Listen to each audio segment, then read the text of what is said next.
So today's film really combined several of my favorite things: documentary cinema, women who love women, literary Paris, all in one movie. Like, how could this not be a movie for me? This is, of course, Greta Schiller's 1996 documentary "Paris Was a Woman," which is based. Well, I'm not actually sure which came first. It was written by Andrea Weiss, and I'm not sure if her book came first or if her book and the documentary came around the same time. But she had a book called "Paris Was a Woman: Stories from the Left Bank," and um, that sort of research became this film. The film follows sort of several women living in Paris, not necessarily all lesbians and not necessarily all American expats, but quite a few of them American expats, who were who came to Paris to thrive in the early part of the 20th century, leading up to World War I, when obviously lots of women and people of all shapes and sizes and orientations had to flee Europe in order not to die because of the Nazis. Um, Amongst the women featured in this documentary profiled in this documentary are Colette, Donna Barnes, Gertrude Stein and her partner Alice B. Toklas, Romaine Brooks, Marie Lurichin, Bernice Abbott, Giselle Friand, Sylvia Beach, Adrienne Monnier, and Janet Flanner. These were writers and painters and publishers and photographers and any number of literary intellectuals or artistic intellectuals of the time. Obviously, Gertrude Stein, she's someone who came to Europe and started her salon and started buying Picassos and started nurturing writers and artists and really created the artistic movements, not created, but fostered the artistic movements that we saw at that time in Paris. But she also was an amazing writer herself. I actually have her book.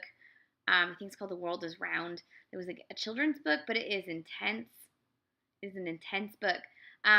Who really enjoyed playing with form and challenging how we use words and why we use words. And the documentary sort of goes into that a bit. It also discusses, obviously, her sexuality with Alice B. Toklas, as well as Donna Barnes, and the way in which her lesbianism really inspired, and one particular lover inspired her great novel Nightwood, which is one of the best novels. You should definitely read that if you haven't. Inspired that, but then later she also brought in a lot of the rise in fascism that she observed while living in Europe at this time into that novel. It's just a great piece of work. You also get a little bit with Lee Miller, who is one of my all-time fave people. Just look Lee Miller's life up, and you're like, it touched a little bit on Josephine Baker. Really, my only complaint is that it didn't really talk enough about why Paris was a place where these women could come and flourish. Like, it didn't really set the scene up very well. It didn't really cover much about race other than like a couple of sentences about Josephine Baker. And honestly, it didn't talk about the lesbians and how loving women were so integral to their art and their life and why they wanted to live in Paris. That was really sort of like, it was like, yeah, and they're lesbians, but it didn't really delve into that enough for what I was expecting from this documentary. But I love this era of art. It's actually really what I studied in college. I studied British, American, and French literature up to World War II for the bulk of my undergraduate. So if you ever want to talk about that stuff, I also really liked the way it talked about Sylvia Beach and what she tried to start with her bookstore and how she got Ulysses published and how the way she organized her bookstore is really revolutionized how bookstores and booksellers sold and marketed books, which is always fascinating. And there's so many facets of life that we take for granted that were trailblazed by women who are forgotten for what they trailblazed. Like most of the time, if you know Sylvia Beach, you think about Ulysses. You don't know about her other amazing contributions to modern society. So that I really appreciated. There was also interviews with several people who were still alive. Let's see if I can see who that was. Who was it? Well, there were interviews with several scholars, and there were interviews with actual people.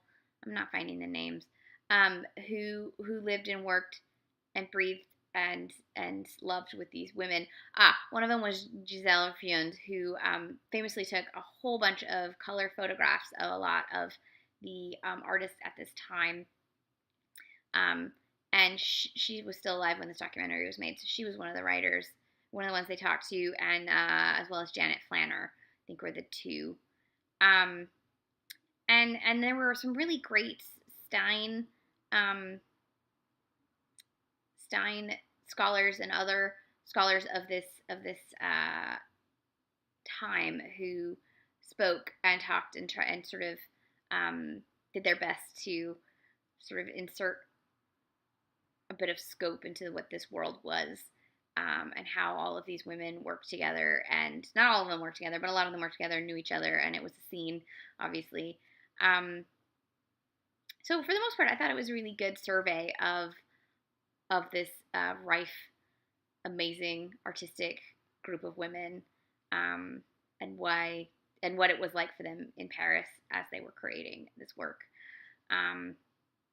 So yeah, I definitely think if you already know a lot about this era and these women, you might not get a lot from it. But if you don't, it's a good jumping off point to point you to authors and artists to look more into and to learn more about. And again, if you have not read any of Gertrude Stein's work or Donna Barnes' work, definitely seek that out, because they are two of the greatest writers of that era, and they are very often forgotten while we talk about Faulkner and Hemingway, and, well, I guess Faulkner isn't really part of that group, but whatever. I don't like Faulkner. Joyce and all of those other sort of modernists, but we very rarely really talk about Donna Barnes and Stein on that same level for their writing. In particular, Donna Barnes really revolutionized personal journalism in a way that wouldn't get revolutionized again until Joan Didion took it one step further. They're very, like, you can see the line of what Donna Barnes did for journalism and what Didion did for journalism. So anyways, I'm a big nerd and I enjoyed this. It is on Filmstruck right now, so you can check it out. It's, again, directed by Greta Schiller. It is called Paris Was a Woman, and I highly recommend it. Oops, this wouldn't turn off. Okay. Bye.